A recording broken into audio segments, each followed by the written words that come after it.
Europe 1 soir, nous sommes ensemble jusqu'à 21h en studio avec nous Yves Tréhard et Jean-Yves Le Borgne. Emmanuel Macron est de retour à Paris après sa visite express en Nouvelle-Calédonie, mais l'équation est loin d'être résolue. Un mort encore aujourd'hui, un policier a dû faire usage de son arme de service. La tension n'est pas du tout retombée sur place. Écoutez le témoignage de cette auditrice d'Europe 1 chez Pascal Praud à la mi-journée. Le collège de ma fille il y a eu des intrusions et les gars ont fait un travail remarquable et du coup le collège est sur surveillance H24 parce qu'on essaie de garder au moins en état de confort et de bienveillance des établissements scolaires de nos enfants. Mais donc on a beaucoup de chance, mais les écoles crament toutes les nuits. Donc j'en parlais à mes enfants hier, notamment à ma grande fille de 12 ans et demi. Je dis, ma chérie, comment tu ressens ce qui est en train de se passer? Est-ce que tu penses que tu te sens chassée? Est-ce que tu veux vite quitter cette île? Et elle est restée les bras tombants à me dire non maman, je l'ai même pas envisagé. Aujourd'hui on a dû prendre le bateau pour aller prendre à manger clairement parce que on n'a pas vu un camion ou quoi que ce soit, on va se chercher à manger. Je regardais au loin cette île magnifique où je vis si bien depuis 10 ans, cette merveilleuse île qui est en train d'être réduite au chaos C'est terrible. Et après ils disent que c'est ça aimer leur île. J'ai autant peur pour ma vie que ce que j'ai peur pour demain. Et Dieu sait que l'échelle est haute.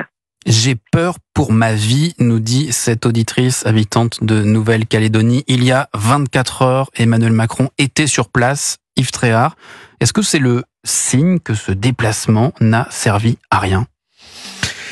Vous savez, ce déplacement, j'ai une bonne mémoire et il me rappelle étrangement celui de François Mitterrand, effectué en mois de janvier 1985. Quelques semaines après l'explosion de violence qui a eu lieu dans ce même territoire. Et François Mitterrand n'avait rien résolu du tout. Il était reparti en disant « j'espère que le calme va revenir » et on a vu que ça avait duré 4 ans. 4 ans d'une atmosphère de guerre civile qui aujourd'hui est en train de s'installer dans cet archipel et je suis fort inquiet. Très fort inquiet. Je sais que Maître Le Borgne connaît aussi la Nouvelle-Calédonie, je la connais un peu. Je suis rentré dans ce métier avec les événements de 1984 et je ne vois pas aujourd'hui, si vous voulez, de solution immédiate. Le déplacement du président de la République, néanmoins, était nécessaire, était pertinent. Ce qu'il a dit sur place était aussi... Donc, pas inutile à vos yeux. Pas inutile, simplement, j'ai pas tout compris, parce qu'il y a beaucoup de flou dans son propos, parce que je crois que lui-même ne sait pas très bien quoi proposer. Ce qu'il propose aujourd'hui, c'est que tout le monde, si vous me permettez l'expression, baisse les armes et que le calme revienne pour que tout le monde puisse se réunir et s'asseoir à une même table, ce qui serait d'ailleurs fort important et fort utile, mais on n'en est pas là du tout. Et je crains fort que les trois missi dominici qui ont été envoyés par le président de la République, qui connaissent bien la situation, ce sont des gens qui connaissent bien l'archipel, aient beaucoup de mal avant que la situation puisse sortir de l'impasse dans laquelle on est. Jean-Yves Le Borgne, Emmanuel Macron n'a pas résolu le problème calédonien, c'était plus ou moins prévisible, en tout cas on pouvait émettre des espoirs sur ce sujet. Comment vous percevez cela? En tout cas, qu'avez-vous compris de ce déplacement d'Emmanuel Macron? Je ne crois pas qu'il ait été raisonnable d'attendre que la visite du président de la République, comme par miracle, comme le roi jadis guérissait les écrouelles, mette un terme à une difficulté qu'on connaît maintenant depuis presque un demi-siècle. De telle sorte que... un espoir d'amélioration, ou du moins qu'il n'y ait pas un mort au lendemain de sa venue. Oui, mais ça, je dis, ça ne me paraît pas donner à sa visite, ou plutôt priver sa visite de sens. Lorsqu'une partie du territoire français est en insurrection, est en flammes, il est normal que le président de la République s'y rende et montre l'intérêt, le souci de l'État à l'égard de ce qui se passe sur place. Je crois qu'en Calédonie, il y a plusieurs problèmes.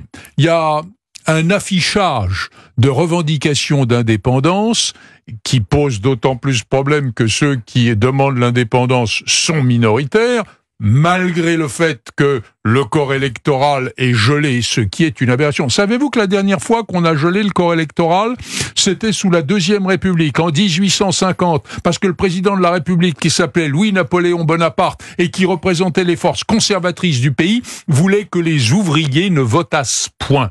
Voilà la situation. Donc, on a des revendications minoritaires, mais on a aussi, sur le plan sociologique, cette extraordinaire difficulté de l'intégration de la population kanak dans notre monde moderne. Je connais bien, Yves Tréhard le disait, je connais bien Nouméa, mais je vous assure qu'on peut passer 8 jours à Nouméa, je ne dirais pas sans voir un kanak, mais presque.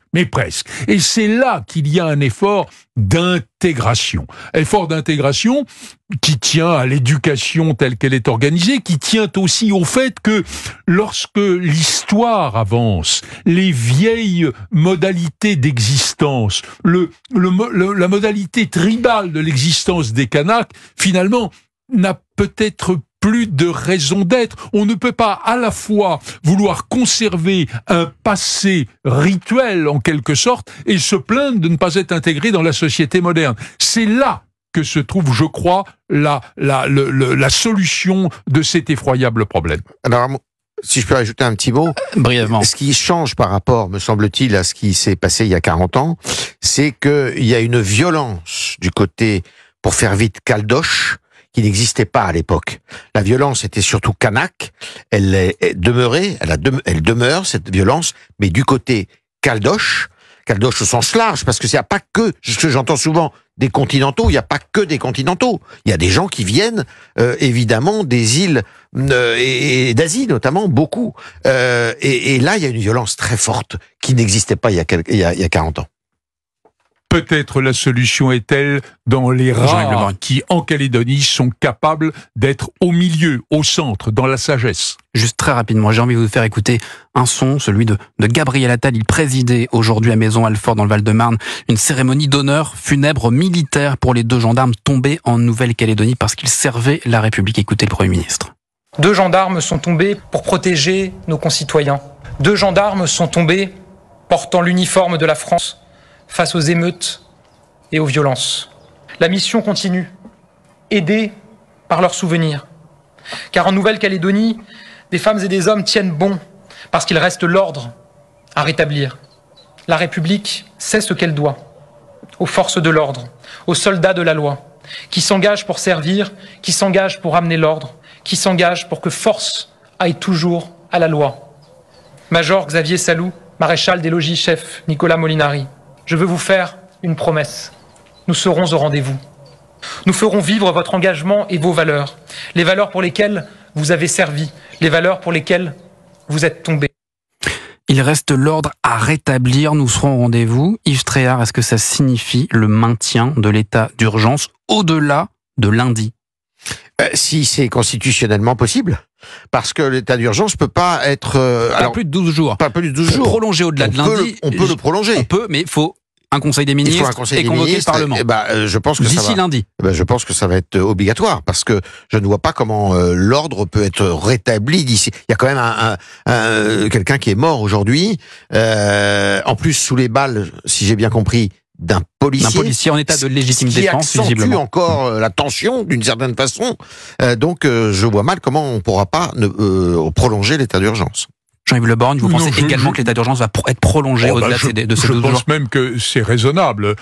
Bien sûr, l'état d'urgence est dérogatoire à la liberté démocratique habituelle, mais c'est fait pour faire face à des circonstances exceptionnelles, et ce sont des circonstances exceptionnelles. Allez, on reprend le débat dans un instant.